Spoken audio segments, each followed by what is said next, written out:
Welcome to Licking Non-Vanilla, a sex-positive hour of talk about kink, sexual mores, and writing dirty words. So grab a cup of cocoa, your favorite easy chair, and the lube as we go sailing into the dark, sweet waters of all things naughty. On Licking Non-Vanilla with your hosts Ralph Greco Jr. and M. Christian.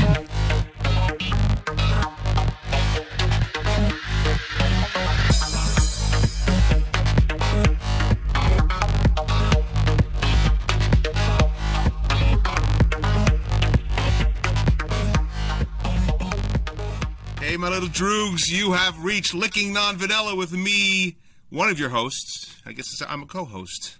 Ralph Greco Jr. in the wilds of suburban New Jersey on the east coast of what's still the United States. I don't know how long we're going to be doing that. On the other side of the U.S. is M. Christian. And hello, Chris. How you doing? He's my co-host. How you doing, Chris? Hey there. Yep, otherwise known as Chris from the pastoral wilderness of Oregon. Yeah, and if you call him, well, if his friends call him Chris, you have to call him Sir. We are very happy today to have a guest far away from us at the moment. Don't be that happy. Well, opposite side of the planet. Yeah, actually, opposite side of the planet. Before we even introduce you, Bruce, what time is it there for you? 10, 12, and 33 seconds. In the morning. A.M. In the morning. Yes. Of what day? Yes. I got to look. It's Thursday. Thursday, okay, because it's still Wednesday here and we're doing this. Well, we appreciate it. If it's Thursday, how's the stock exchange doing? Yeah. I only have Bitcoin and Ethereum up on my desktop, so I can't tell you about the stock exchange. So we're talking to someone in the future. Bruce is in the future. Bruce, tell everybody who you are, what you do, why you're here, and your inseam size. I don't know. Who am I?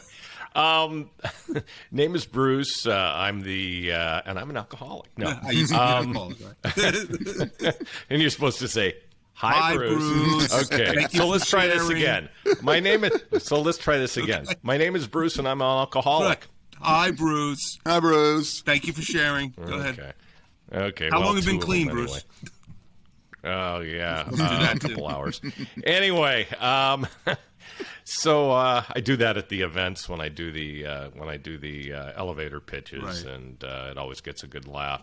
So I own Adult Site Broker. We broker websites and companies in the adult space. Been doing it for about 13 years. Been in the adult space for close to 20. Had my own sites, have a marketing firm, have a general consulting firm. Really don't spend a lot of time on those businesses these days because the website brokering is taking up all my time. That and my podcast, which Ralph's been on a couple of times. Yes, I have. Thank you. It's called Adult Site Broker Talk, and that's been doing quite well. So anyway, we're always looking for people who are looking to sell or buy adult websites and companies, not so much domains, because quite frankly, 99.9% of the domains people show me are crap. Sorry to it's the truth. It's the truth. What are you going to do? Sorry to shock you, but we're looking for profitable companies that we can help marry a buyer and a seller with. So that's pretty much the long and short of it. Bruce, you and I met, and I think we all met Chris. Well, this is when I first met Chris was in 2009. Mm-hmm. And then my life started for real. But I met Chris in 2009 in San Francisco, and I believe we all met at the same time there at what they call a Why Not convention. And just before we got on the air, we were talking how wonderful they used to be. They were a lot of fun, those conventions. Oh, yeah. They were. Those guys couldn't – sorry, Chris. Those guys and I know the owners very well. They just really couldn't make a lot of money on those. Yeah. But they've kind of morphed things into working with content creators, and now they're doing quite well. So that's been a really good story. It was fun about that was that was kind of my first introduction to the business side of the adult industry. You know, I had met some talent. I was working for some talent, writing for some talent. But that was the first time I got together with all you guys who are the business side of things. And, you know, people who talk to Chris and I all the time about the business, you know, toys and content and, you know, adult stars, they don't know, not that they would, about the business side of things. And what do you think is the misconception? If there's got to be more than one, but the general misconception about the adult business side of things. Could you see? Do you think of one thing or a couple things you could sum up about that? Yeah, I think that when you tell people you're an adult, they're like, "Ooh, porn." Yeah. Mm-hmm. And I don't know. They just have this idea in their mind, whether it be positive or negative, about what porn is and what the business of porn is, and really nobody really thinks there's a business to it, as you said. Right. I think they kind of think, well, you know, there's, you know, people doing movies of people fucking, Right. and really that's porn. Right. And, well, what do you... So when I tell that people I broker websites, I go, broker? Well, what do you broker? Well, I sell websites. Well, what do you sell? Well, they're businesses. Right. And I sell businesses. And then if I tell them it's like a real estate broker, then they start to get it. Yeah, right. You know? Right. You'd be relevant to something they understand. But the minute you say, you're right, the minute you say adult or porn, or it becomes a whole Right. different animal, you know? Exactly. Yeah. Exactly. What like, I hate to use this word because it is a buzzword now, but what do you find trending in your business now? Is there certain kind of sites that are selling more than others? Certain kind of sites that people are looking for more than others? I mean, what's happening in the business side of it in that way? You know, funny enough, Funny, haha. yeah. What you wouldn't expect is still very strong, and that's membership sites. No, it's interesting. Membership sites, yeah. If there's a membership site that makes money, I can sell it like fast. Okay. As you know, sometimes things that are a little too nichey can be a problem. Right. But membership sites sell. Okay. And we get good multiples for them if they're profitable and if they're growing. I wish I could find, because we have got lots of buyers for cam sites, Really? for fan sites, for clip sites. Why can't you find? fan Why sites? can't you find? You mean you're having trouble finding? Sites. I can't find sellers. Oh, okay, I can't okay. find sellers because there's lots of buyers, and really, I mean, you don't hear OnlyFans out there wanting to Right, sell. no kidding. Now, maybe XYZ fans might be selling, but they're not making any money. Right. There's just a few big dogs, especially one very big dog, woof woof, that makes a ton of money, and you know, obviously they're not on the market. Right. So those I'd love to have more of. Dating's another thing.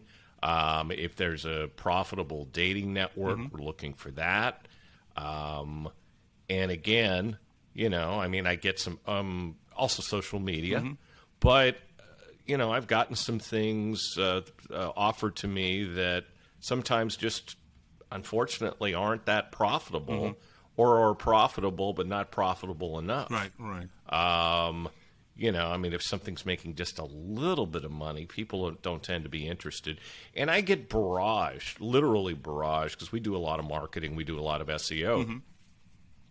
And we get tons of inquiries from people wanting to sell domains. Okay. Yeah, you're saying which, that. God before. love them. But you don't Yeah, truck yeah. in domains, right? Well, not so much. Okay. I haven't put a policy out yet that we don't sell domains. It's something that I've toyed with, but I've decided to kind of keep the door open in case somebody comes to me with porn.com or somebody likes something like that. Something profitable involved. But- yeah, I got you. Yeah. Well, yeah, but domains just aren't selling. And I've had some really good domains listed, and people don't even inquire about them. I don't know if it's the price or what. Right. I mean, it's just one of those things where domains aren't really in great demand. And it's, it's like I have a lot of people coming to me, which I was starting to talk about before, and they want to sell this site, that site, another site, and they come to me and they go, well, yeah, we just started the site, or we started the site 6 months ago, and it's not making any money. And oh yeah, I know you want to sell it, just nobody's going to buy it. Right. Well, I mean, I gotta be nice. I gotta be nice when they contact. Well, I don't have to be nice, but I am nice. Yeah, let me lead with, we're not making any money, but can you sell this for me? Yeah, okay, I got you. Yeah. Exactly. Or I need the money. I want to sell it. I get this a lot from the Arab countries, from India, Pakistan, places like that. I need the money. Right. Hey, man, we all need money, you know? I wish somebody would throw $1 million at me, but, it's... How can I say nicely that what you're trying to sell is worthless? Right. Yeah. What I've done is I built a marketplace, a self-service marketplace that's free, called asbmarketplace.com. And people can go and they can list their sites. My main reason for doing that, and also their domains, my main reason for doing that is to have some place to send people. As opposed to just saying, go away. Right. It's nicer to say, we have a free marketplace. Right. Come here and have a look around. And but I mean, go there, go there and sell your worthless property. Right. Yeah. But it's weird too, because I think, Chris, you and I know this. Like, just from a writing standpoint, it's sometimes hard to get beyond your own view of things. Right? You're like, well, this is the greatest book ever written, and you're never going to read a better book than this. And so it's hard to sometimes step back and go, maybe this site that I've developed and put together is not, like you said, Bruce, before, it's way too niche, or it's just not going to make money. But I don't see that, because this has been my dream to put a spanking site together where there's a billion other ones now out there. And that's right. So sometimes that's what it is too. We just don't see the forest for the trees. Oh, absolutely. Absolutely. I mean, it's like, so many people, they hear the allure of the porn industry. I'll make money doing this. And it's like, yeah, you can, but it's also a business like any other. You can't just, push a button and the money starts pouring in. It takes work. And, just simply doing something like that. One question I have for you, Bruce, is what about VR? Because I just recently did a piece a while ago about some think tank that said VR is going to replace everything. And I was skeptical myself, because, it's just, there's only a certain number of sites out there, and the technology is such that it's too expensive, so I was just kind of curious. Here's my take on VR. Okay. You remember when 3D was supposed to take over everything? Yeah. Well, we see where that went. Nowhere. VR has a place in the market. It's something that does, but it's still a very small portion of the adult space. The biggest problem, and you say it's expensive, the biggest problem is you need a piece of equipment. To get a decent piece of equipment, it's still a couple $100. Exactly. You can get a cheap piece of equipment, but most people don't really want to put cardboard on. I don't even know if they have those cardboard glasses anymore. The VR sites used to give away free cardboard glasses. I'm sure at some point they'll have glasses that they get it to the point where it's inexpensive enough where people will be able to buy them for a reasonable price. Unfortunately, we're not there yet. Now, Apple and some other manufacturers are coming up with hardware that doesn't look weird. Let's put it that way, because let's face it, VR headsets are weird. They look weird. Okay, somebody walks in the room and you're wearing a VR headset. Everybody's like, what the fuck? Yeah, I mean, you just you look about as strange as Daft Punk. You know, Exactly. very Exactly. strange. Absolutely. Exactly. So the point on it is, there are glasses now coming out, and I think there was quite a bit of it at CES this year, from what I hear, that are actual glasses where you can actually. I think they're more IR than VR. I think that's the future. I think it's more IR than VR, and VR will adapt. Okay. And I don't know if you can watch VR content on an IR glasses. I'm guessing you probably can. But I do know the major players in the VR space. And one of them from time to time has toyed with selling. So we've been talking but for a while. But and there's a market to buy VR sites, just like everything else, especially membership sites. But again, it's just still not there, and I don't know when it will be there. I'm guessing it will be. I also had an interview with an industry attorney, Michael Federosi, which, that one already ran on Adult Site Broker Talk, and Michael a few weeks ago, and Michael said he's got a client. Of course, he can't tell me, or he has to kill me. He has a client who is coming up with something that's going to totally revolutionize VR.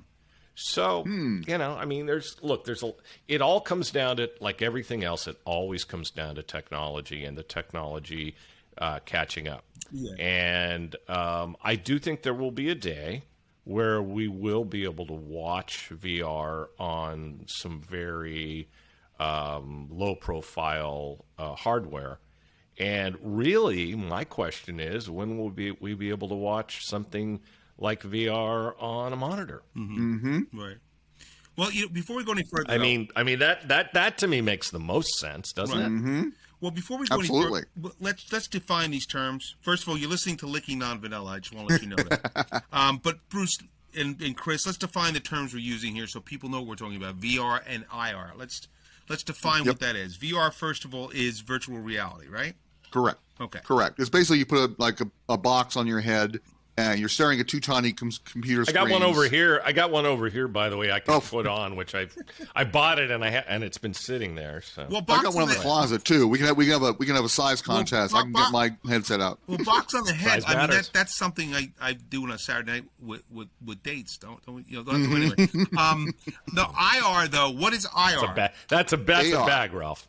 AR. Exactly. What? AR. AR is augmented. It basically means like wearing a pair of regular glasses that also project images into them. Okay. So it's like you'd look at something and the computer would sense what you're looking at and project like, our Greco, porn writer in Bon Vivant. Okay. Or it would say, looking at my computer, it says it's out of date. You should be ashamed, buy a new one. But it kind of augments reality, which is where it comes from. But yeah, we're not quite there with the AR yet. And I agree with Bruce that it's like, Apple's working on something that's going to change the game, but that's like a couple of years away still. So and if Apple makes it, it's going to be really expensive. So that's not necessarily going to solve the problem now, is it? Well, it's funny too, because I remember years ago, and I'm talking years ago, at least 10 years ago, getting in touch with a company that was into haptic technology. Oh yeah. And they had this device, which they actually sent me. It was a really expensive device, but they sent it to me. It's a big white sleeve that you insert your junk into, and it heats up and moves in accordance to the video you're watching. So the haptic technology, which was developed by NASA actually. And it was a big deal. I mean, it was an expensive unit, like you were saying, expensive, right? And it was it involved like a whole bunch of things. And I actually looked at the unit. I never placed myself inside it, but there was a lot of Sure stuff. you didn't, Ralph. It had rollers. I would admit it if I did. Sure you didn't, Ralph. I definitely would admit it if I did. But it had rollers and heating elements, and I was like, I don't know if I'm putting my little Ralphie into this thing, because I don't know what's going to happen, So I was like, I like exactly explain this one at the hospital, but then I would say like for a year they went full hog for a year, and then I never heard of this company again, and haptic technology kind of flittered away. There's a company out there that I worked with that still does something of that nature. Okay. They don't call it haptic, but since they don't pay me anymore, I won't mention their name. But they and there have been others as well. Oh, there's tons of them out there. Yeah, fuck them. Yeah, they're not paying us. Come on. Yeah, exactly. But they've had some success, but and the whole idea is you get on cam with a model, and you go cam to cam, and the model's got a device. She's got a joystick or something. And it's called teledildronics. Exactly. I believe. And she's got a dildo, and you've got I can't think of the name of it, but the thing you put your junk in. My hand. Go ahead. Oh, okay, right, yeah, that too, and they respond in real time, and it's long distance sex, and then you can also do this with your partner. If you're separated or if you're in the same room and just don't want to touch each other. So, yeah, I mean.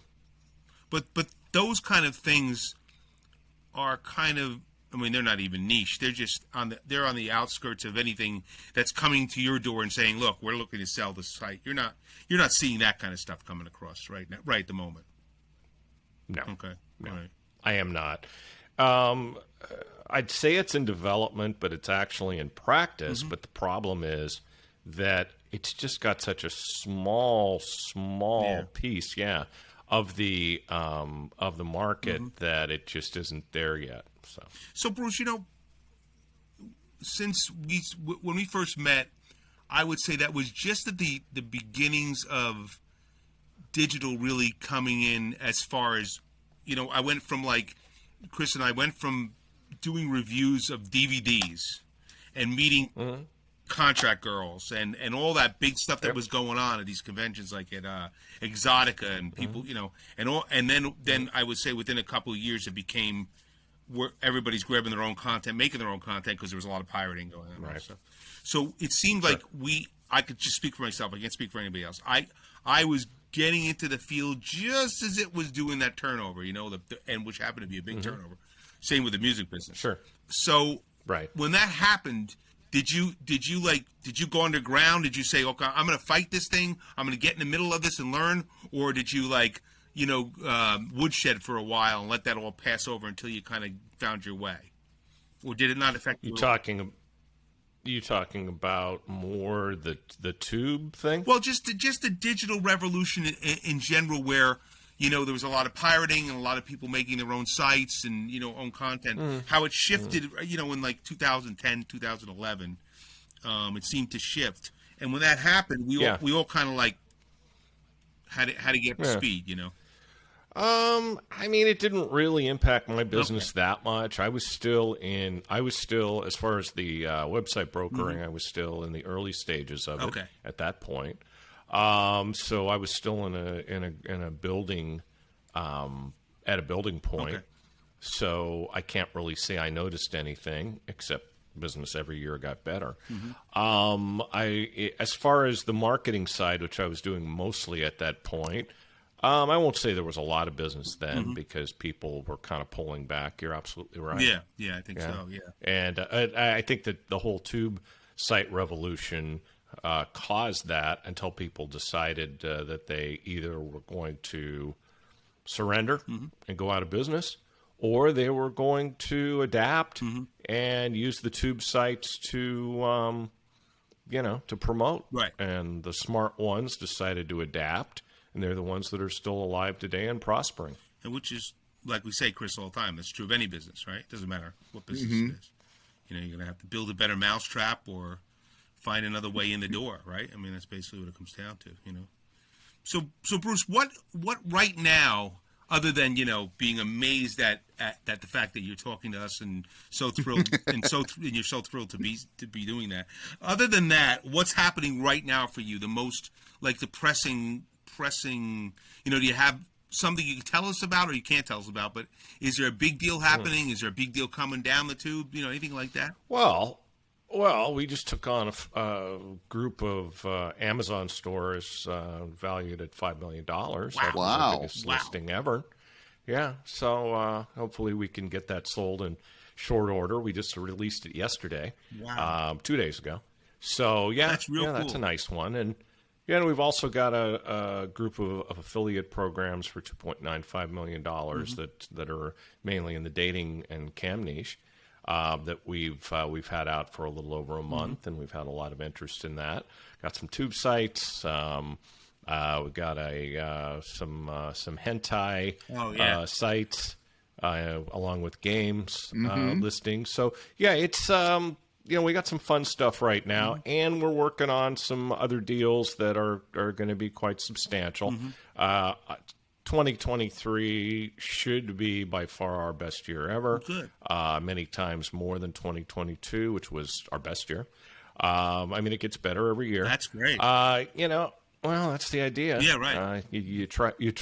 Yeah. I was supposed to be today, getting to Vegas for the Internext show. Okay. Unfortunately, the Thai government fucked me. We were talking about that off air before. Yeah, well, I'll give you the quick capsule of it. This is an interesting story. Listen to this one, kid. Yeah. This is an interesting one. I was supposed to go to L.A. for the XBiz show. Right, okay. And then I was going to camp out with a buddy in Arizona in between, and then for about a week, and then go out to Vegas for Internext, which I was really looking forward to. We're a meat market sponsor. Right. If you're at the show, make sure and get those desk-size 16-ounce hand sanitizers with our logo on it, because they're there. I'm not, but they're there. I had a bunch of stuff sent to the hotel in L.A., which I had to have resent back to my friend in Arizona, who I'll be seeing at the end of February, I hope. Can't really plan anything more than a day in advance anymore with COVID, can you? Or the Thai government, for that matter. So when I first planned this trip, I was supposed to be gone about 16 days. And then I went to apply for a Thailand pass so I can get back in the country. Like I said before, this whole thing was kind of like, they said, well, what's the matter? Can't you leave Thailand? I said, I can leave. I'm not sure I can come back. It's kind of like the Hotel California. Yeah, we were just saying that. You can check out any time, but you can never leave. You just can't check in. Can't check out. You can check in, but you can't check out. At this point, you can check out, but you can't check in. So anyway, it's kind of the opposite of the Hotel California, I guess. So then I found out, and when I applied for my Thailand pass, that there was a 21-day minimum on the trip. Okay. 21-day minimum. Are you motherfuckers crazy? So you're there for almost a month.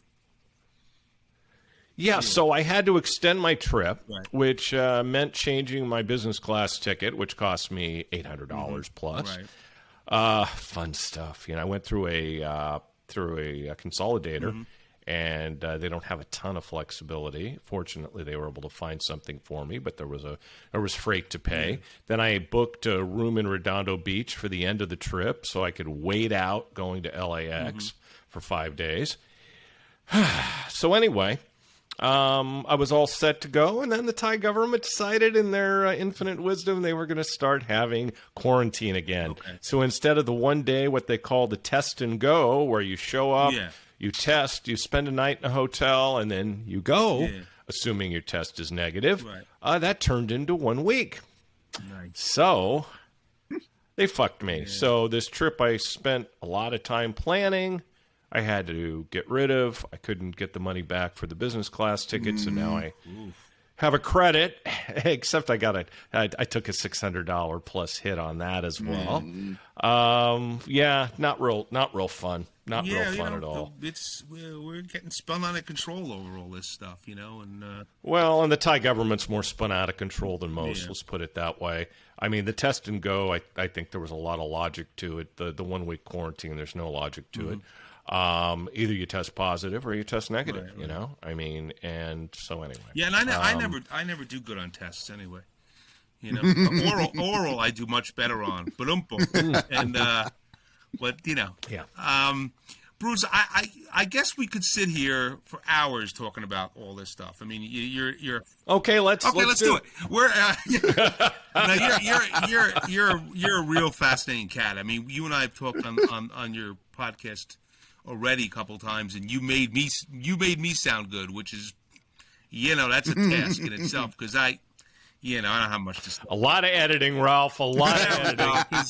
Because there's not hours and hours of editing. Yeah, Ralph. I know. Well, and now that you can see us, I can always say like, there's not a lot going on up here, but I fake it well. But Bruce, it's been a joy to talk to you. It's Absolutely. so great. Amen. I've been looking forward to this for a while, and I know it took a little while to organize the times and everything else. Yeah. But We'll do it again. That's for sure. Loved it. Oh yeah, no, loved it. Absolutely loved it. I hope there's so much ground to cover. But what I specifically liked about talking to you, Chris and I were talking about this beforehand, was that we're going to get a perspective from you that we don't normally get from other people in the business, and it's the kind of thing we really did want to talk to you about and learn about. Because we like to think our listeners are relatively intelligent. The hosts aren't, but we like to think that can't have everything right. Well, look, you can't. What can you do? But Bruce, it's been a joy, really. We wish you best health and continued success, and I'm sure we'll have you on again. And Happy New Year to you, and we'll get you Year, back Bruce. On again. This is fun. Absolutely. I look forward to it. So it. that was Bruce, everybody, from Adult. Bruce, real quick. Go slow. Let everybody know how to find you. Well, there's this little corner down on Jomtien Beach. All right. Where he's picking up sailors. Yeah. Okay. Yeah, exactly. Right. It's adultsitebroker.com is our website. And there you can find out everything about us. And before you submit a property, please go to the How It Works page. We don't take anything valued at under $50,000. And I know the tube site you put up 2 days ago using a $100 template with stolen images. I know you think it's worth $1 million. We're not going to get anybody. It's really not. Right. Okay, so yeah. But read the How It Works.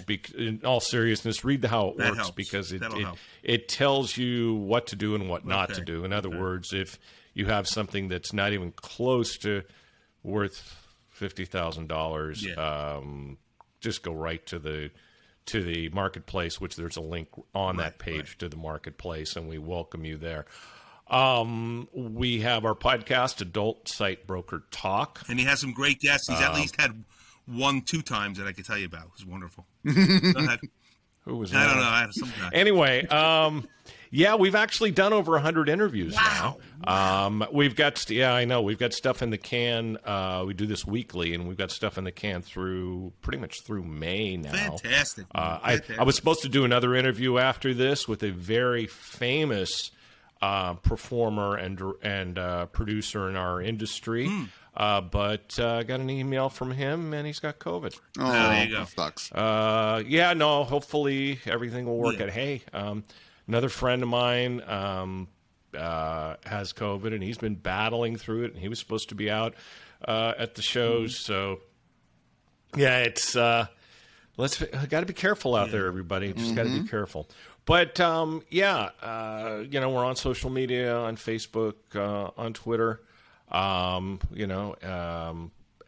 I think my Facebook is, I think they're all at Adult Site Broker. Okay. Or anyway. And Bruce, keep sending those PRs to XBiz because that's where I'm working for XBiz now, so I flip them for you all the time. I didn't know that. That's awesome. Yeah. Hey, way to go, Ralph. Thank you, man. Thank you. No. Fabulous. Yeah. I wasn't aware of that. Congratulations. That's a fine organization. It is. It's a lot of fun, and so when I get these good pairing. I get the emails. Very good pairing. Thank you. I get the emails all the time, and when I do, I get your PRs all the time. So like they flip good. This guy, flip Bruce's again. Come on, you got to put him into the XBiz template, but it's fun. It's really fun. We'll talk about that template, Absolutely, but yeah. absolutely. Bruce, thank you so much, man. Thank you. And Thanks, Ralph. Thanks, Christian. Take care, Ralph. And, all right. Take care. Thank you, Chris. It's as always, it was a good time. And Always. And we'll see you next time, my little droogs. This has been Licking Non-Vanilla with Ralph Greco and then M. Christian over there. Bye, Chris. See you soon. Whee! Bye-bye. Everybody stay on. Don't go anywhere. Keep your computers on so we have the shows. Bye-bye.